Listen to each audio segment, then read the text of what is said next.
లేరు ఇద్దరమే ఉన్నాం కదా అవ్వ కరువు పని పోతామని 5 రూపాయల బిస్కెట్ ప్యాకెట్ తెచ్చుకున్నాం మాధవి తీసుకొచ్చుకొని షాయి ఓసాడ పెడితే 5 రూపాయల బిస్కెట్ ప్యాకెట్ ఆయనతో తిన్నాడు.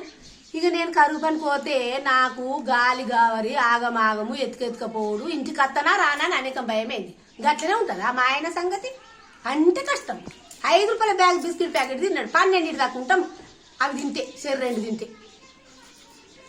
కరువు పని కాడ ఆగమాగం అవుతుందని నేనంటే మా ఆయన అంటాడు గిలాస షాయి తాగుతుంది కదా అని అంటాడు. బిస్కెట్ వేసుకుని ఆయన తాగిండు ఉత్త షాయి నేను తాగిన గాలి కావరు కదా ఆగమాగం కదా అంటే కష్టం. 5 రూపాయల బిస్కెట్ తిన్నాడు. నా పానం అంత కలికలి అయింది. మొత్తం అంతా నన్ను ఉంచాడా.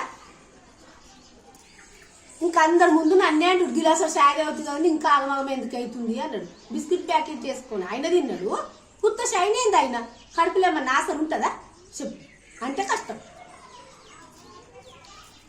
ఇక పక్కోళ్ళేమో అందరూ మీ ఆయన ఎంత మంచోడు అని అందరు మెచ్చుకుంటారు ఆయనను.